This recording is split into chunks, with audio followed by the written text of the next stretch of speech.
Both Ada and Canyon County have appreciated more than 5% so far this year. Let's talk about that and a unique opportunity that's currently in our market in this week's segment of Market Watch.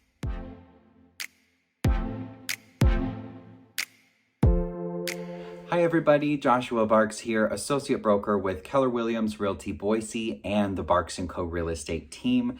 Thank you so much for tuning in to this week's segment of Market Watch.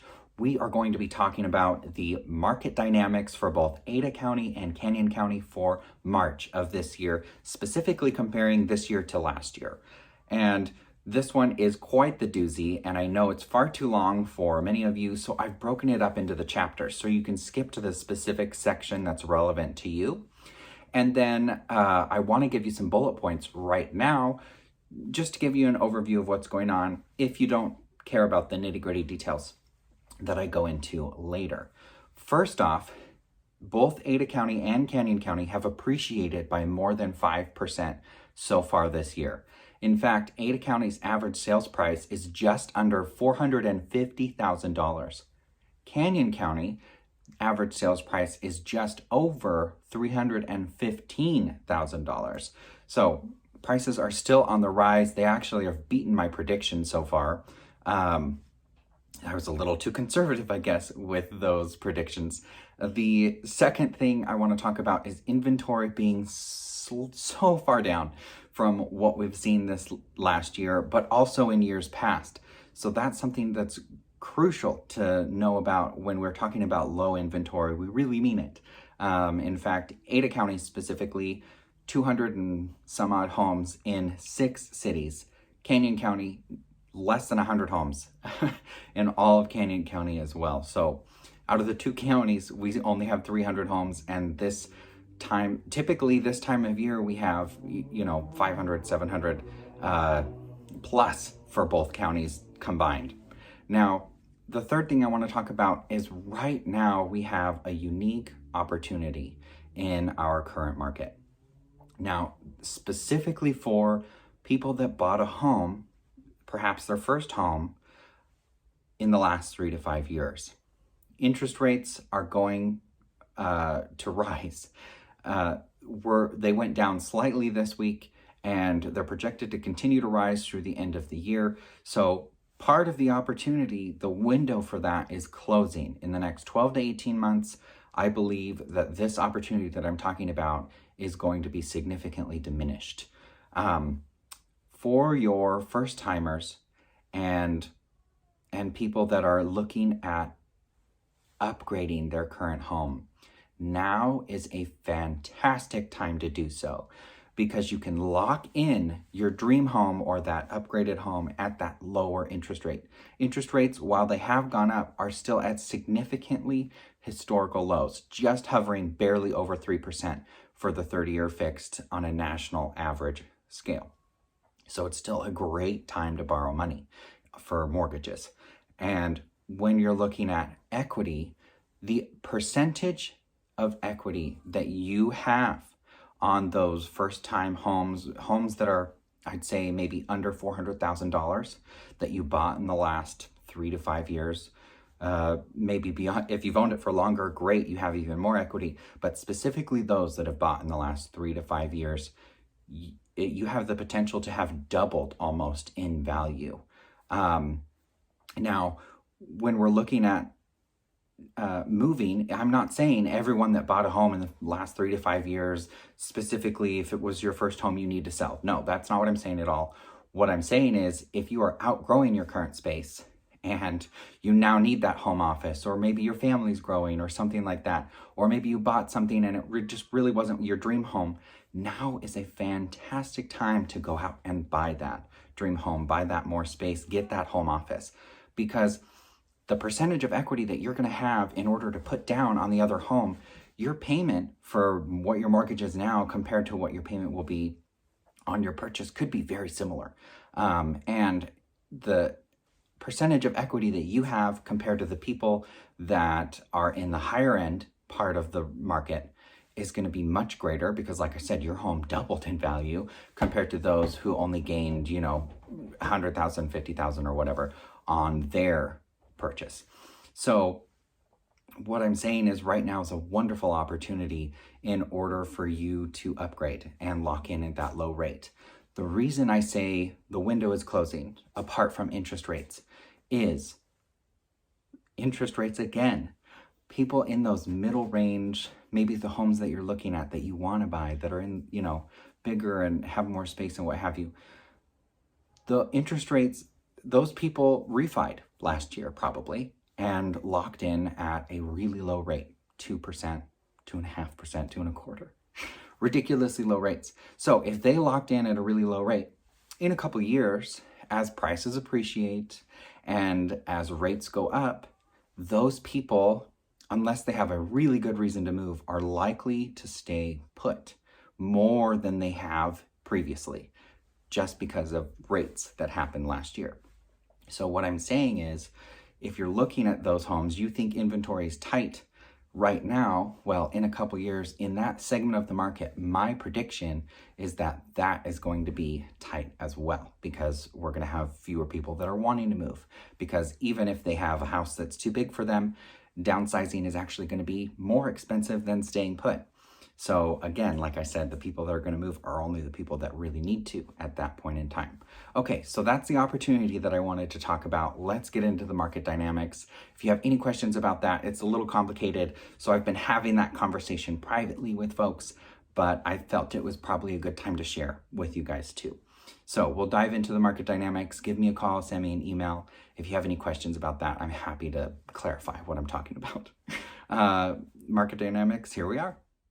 Let's dive into the March market dynamics for 2021 and everything that's going on. We're going to talk about Ada County, Canyon County on the existing home sales side. And then if you stick with us, I'm going to be talking a little bit about interest rates, of course, predictions for both Ada and Canyon County, as well as just kind of an overview of what's going on in the market apart from the numbers, just so you can kind of get an idea and wrap your head around that as well. So let's dive right into Ada County. So we have Ada County's existing market dynamics here for March of this year. If you've been with me before, you'll know I like to start with this market trends chart, which is a 13-month rolling of supply and demand. So that just really gives us what our inventory is, what sales are happening, and what months those are taking place. Then I move on to the prices and how we are doing average prices appreciating or depreciating for that year. And then I like to go into our absorption rate and take a look at the breakdown on all price points in the county. So first off, let's go right into that market trends chart. We have, again, the red line, if you're new here, is the number of active listings that are on the market. The black bars are the number of closed sales that took place in that given month. And then the gray bars are the number of pending sales that are happening in that month. So here is what we have. This time last year, we had way more listings than we have now. I bet that's no surprise to anybody that is here locally. 223 active listings on the market in the entire county. So that makes up 6 municipalities.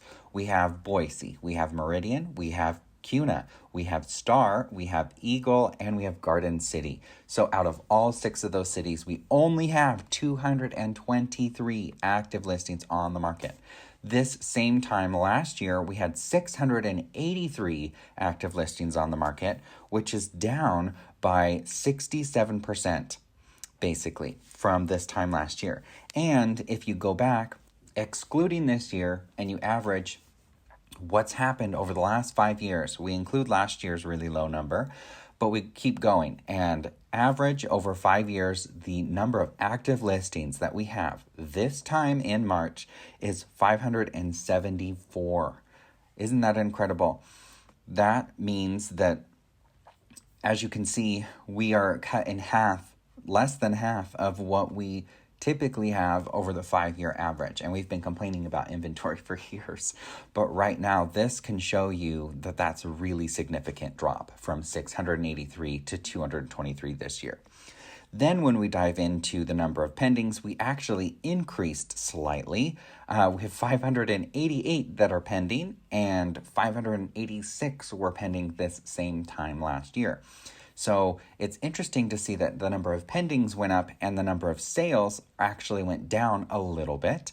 555 closed this March. We had 584 that closed last March.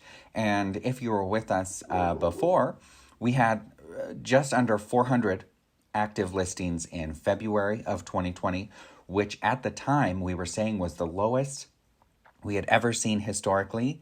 Little did we know what was going to happen the rest of the year, but I believe that may have attributed to this 584 closings in March and 586 pending has a lot more to do with the pandemic. So what I'm really interested to see is what actually happens by the end of April. So then we have April's numbers and can compare the closed sales year over year to this 549 that closed in April of last year compared to this year. Though, because our inventory is so tight, I am afraid that those numbers may lie to us as well. When we are moving on to the the average sales price here, we are up 5.1% since the beginning of this year.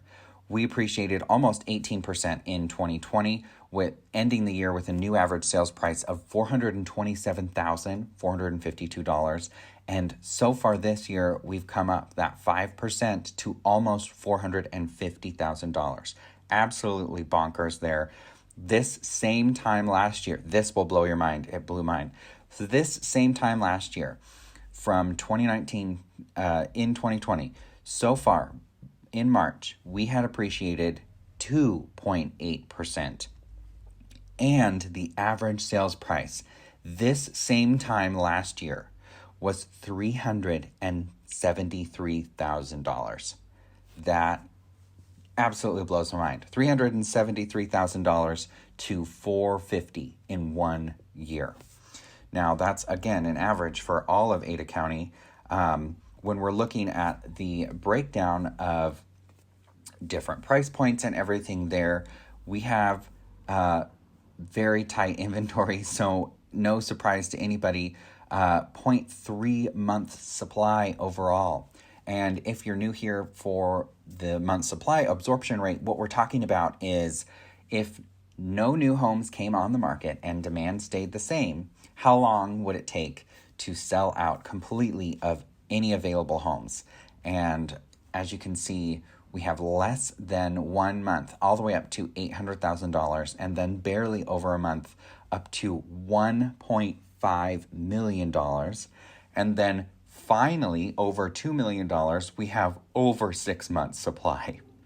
Now, that is something that we've not seen before because we used to lump $1 million homes plus in its own category and just had all of those together.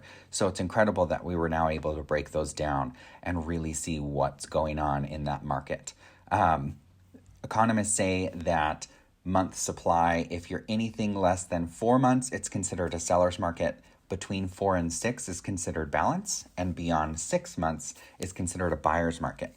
What that means is having lower month supply means there's fewer choices and homes sell quicker. Having greater than 6 months supply means there's a lot of choices to choose from, and so buyers don't have to hustle as much. And then the balance in between that. One thing I do want to point out is this 14-day average days on market, because this same time last year, when we're comparing to 2020, we actually had 25 days as the average days on market. 25 compared to 14. So we're down 44% in average days on market so far.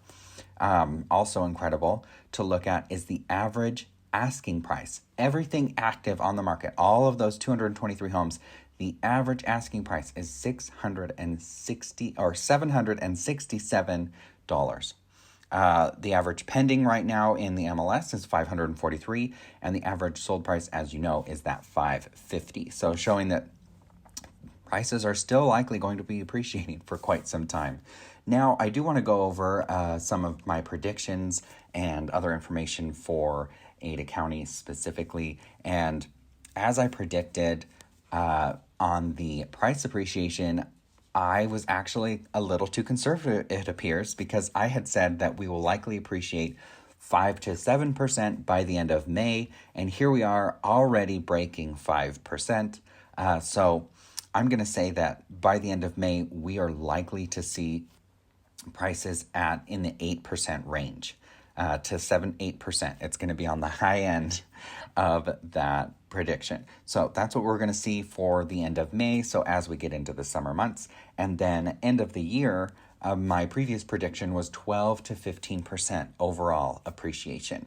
Now, actually, I'm going to keep that about the same. I'm estimating we're going to be on the higher end of that, so closer to 15%, maybe even 16%. But because interest rates are on the rise and will likely be rising throughout the year, I think that will put a slight damper on the rate of appreciation as the year goes on. So I think that my end of the year is still going to be very accurate for what we're seeing in the market right now. Now, fun fact, the top 3 areas in Ada County that have appreciated the most are the number 1 coming in at Star, the little sleeper. So much activity going on out there, especially in new construction, but this is not counting new construction. This is existing home sales in Star. Star has appreciated 7.1% so far this year, and the average sales price in Star is $484,175. Absolutely incredible. Then coming in at number 2, we have Southwest Meridian, which is appreciated by 6.6% so far this year, and the average sales price in Southwest Meridian is now $496,000 and some change. So $496 and $71. Then we have Garden City, which has come up 6.5% since the beginning of the year, and the average sales price in Garden City is now $410,000, which is great. Go Garden City. Garden City has actually been the winner in the top category for a few years now, though it's interesting to see how those fluctuate month over month. Okay, so that's really what we're seeing in Ada County. We have extremely tight inventory. Prices are appreciating still at a crazy pace, and demand is there. One thing that I wanted to note with demand is it's really hard to tell what true demand is in the market because of just having tight inventory. So we can only count the number of pending sales. Well, if there aren't enough homes to go pending to satisfy demand, which has been true for a while, it's difficult to really register what true demand is out there, because if you're in the trenches, it is significant right now. Okay, let's move on to Canyon County and what we're going to see in there. So we have the existing market dynamics for Canyon County, and right now, of course, let's start with the market trends. So 99 active listings in Canyon County compared to last year's 245. Absolutely incredible. Just like Ada County, we are down significantly. In fact, listings are down 60%. Now, if you're looking at Canyon County over the last 5 years, excluding this year, the average number of active listings on the market is 265, actually. So even higher than what we saw this same time last year. So that just kind of goes to show what inventory is doing with being really, really tight. That's what we mean. When we average 265 listings on the market this time of year, and we only have 99, that makes it pretty tough. Then when we're looking at the number of pendings, 311 compared to 362, so number of pendings are down slightly. We're actually down 14% compared to the same time last year, and then 262 closings compared to 299 closings, so down about 12% for this year compared to last year. And when we're talking about that as well, again, it's really difficult to tell what true demand is doing when we have such limited supply for an extended period of time, because these numbers are only reporting the number of pendings and the number of sales, but you have to have the active listings to have the pendings and to have the sales. So I know, again, in the trenches, there are lots of buyers out there that are still on the market, still looking to get into a place. And so I think these numbers, if we had the inventory to satisfy them, would be significantly higher. So that's just kind of my 2 cents there.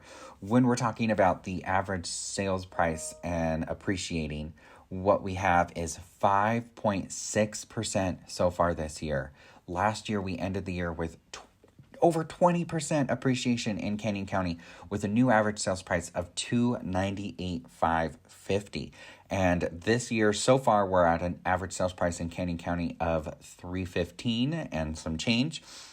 Then when we're actually looking at this time last year, the average sales price in Canyon County, March 2020, was $255,000. And then we had only appreciated 3% by this time that year, last year. So 3% compared to this 5.6%. Absolutely incredible there as well. Then when we're looking at the breakdown, again, inventory, your absorption rate, how many months would it take to sell out completely if no new homes hit the market?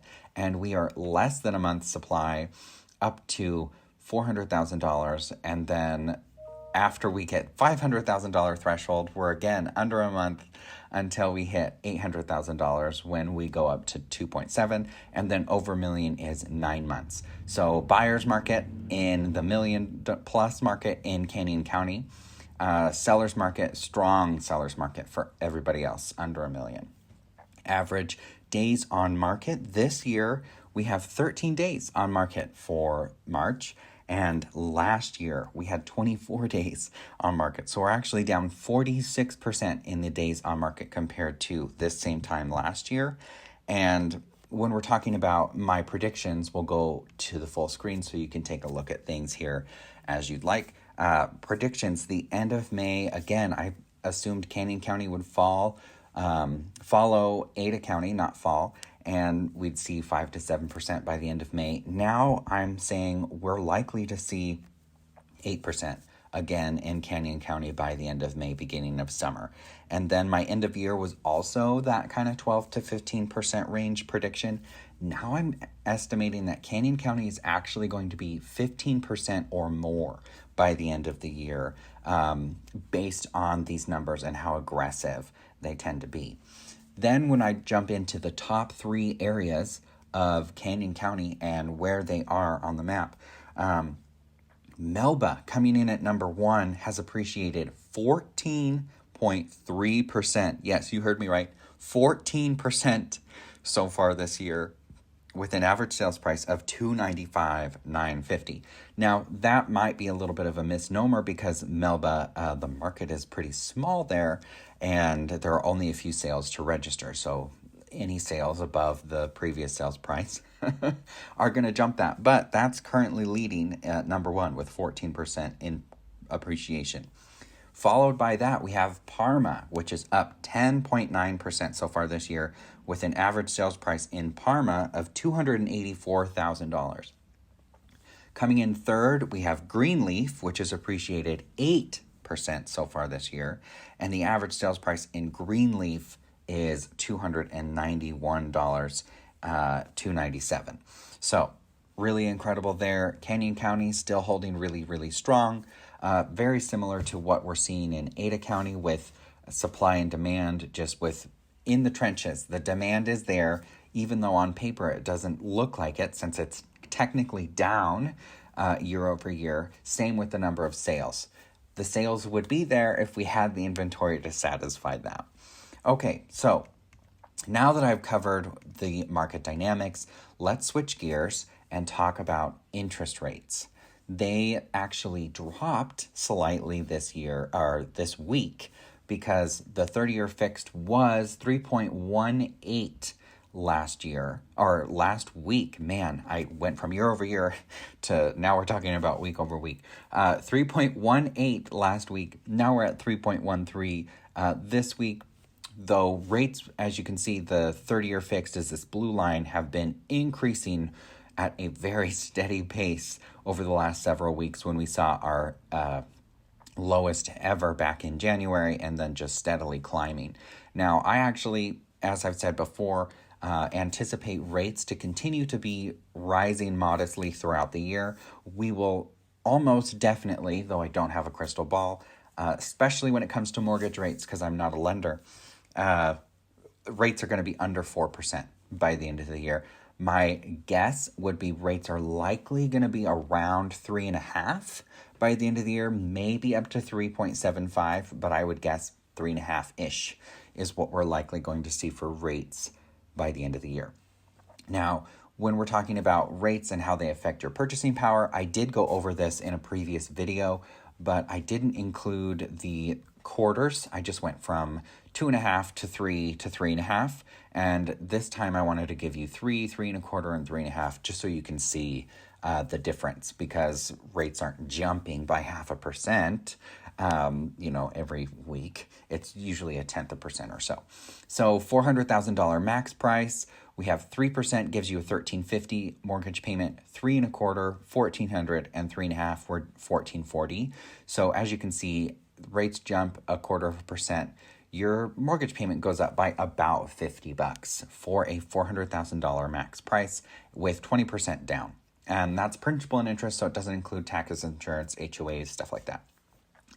If you are on the flip side and shopping for a max payment of $1,500 a month, at 3%, the maximum price you can afford or you can get for $1,500 a month is $445,000, 3.25, $430, 3.5, $318. So again, the rough estimate is basically every 0.25% is about $15,000 difference in your purchase price for keeping the payment the same. So if you have any questions about this, I know that this can be confusing to a lot of people, especially first timers. That's what I'm here for. I'm happy to connect you with any of our lender partners that have helped and are really wonderful when it comes to breaking this down and explaining how interest rates affect your payment and how they can affect your prices and things like that. The reason I want to bring this up is because with rates on the rise and prices on the rise, if you're a buyer right now, you are losing money every month because rates are going up and prices are going up. So you're actually able to afford less and less home as the year goes on. So if you're a buyer or you're thinking about buying, make sure you jump on the bandwagon, get your ducks in a row, and make that happen while the timing is right. So note that the numbers, I made them round numbers to make them easy and simple and easy to digest. Your situation is going to be different, but I just wanted to include that in here as well. So again, one of the number one questions I get is really, when is the best time to buy or sell? And it really, timing the market can be tricky if you're looking to get in and get out, but most people don't actually buy and sell that way. It's, do you have a good enough reason to move? And can you afford it? Because if you don't have a good enough reason to move and you just want to I just want to sell my house because I feel like it's the right thing to do because prices are so high, but I don't know where I would go and I love my house currently, it's not a good time for you to sell. Don't sell, just stay put. But on the flip side, are you a person that is, man, I bought a home and we're outgrowing it. Maybe your family is growing, or maybe you got into something while you could a few years ago, and now it's time to upgrade. Well, the next step is, can you afford it? So you meet with a lender, meet with an agent, or meet with an agent that has a great lender. That's actually a great way to start, is talk to an agent so that they can connect you with a good, solid, local lender and figure out, can you afford it? And then see what your house might sell for. So that's where the agent also comes in, and just do the math and figure out, can you afford it? Because you have a good enough reason to move. It's time to upgrade. You're outgrowing your space. You need that home office. Well, it might be a good time for you to sell. Now, if you're a buyer, say you're a first-time buyer, is it a good enough reason to move? Yes, almost always. Because you're getting out of the rent situation where you're paying somebody else's mortgage and paying your own and gaining equity and getting something that's an actual asset for you. Now, renting versus buying, buying isn't for everybody. Some people prefer to rent, and that is perfectly fine. You're probably not watching this video if you're somebody that is renting and wants to continue to rent. But if you're a first-time buyer, this is still a great market. It's competitive out there, so make sure you have somebody that knows what to do and knows how to coach you through those situations and can help you navigate. But that's a good enough reason. And then you just, again, meet with me, meet with an agent that you trust, and can get connected with a good lender that can walk you through what your situation is and can really sit down and explain what's going on. So if you answered yes to both those questions, just reach out to us. My number is 208-914-1095. Again, you can always email me as well, joshua@barksrealestate.com, or even better, visit our website, see what we're all about, read our reviews, and that's really what we have. So there you go, and thanks for staying tuned. Okay, so that's a wrap on the market dynamics. I know I talked a little bit about when is a good time to buy, when is a good time to sell. Another one of the wrap-up items that I wanted to discuss today is, in fact, sellers specifically. Not just the first-timers that I talked about in the beginning of the video with the opportunity that we have right now, but in the trenches right now, we have a lot of people that want to sell, but they're not selling. Their house is not coming on the market.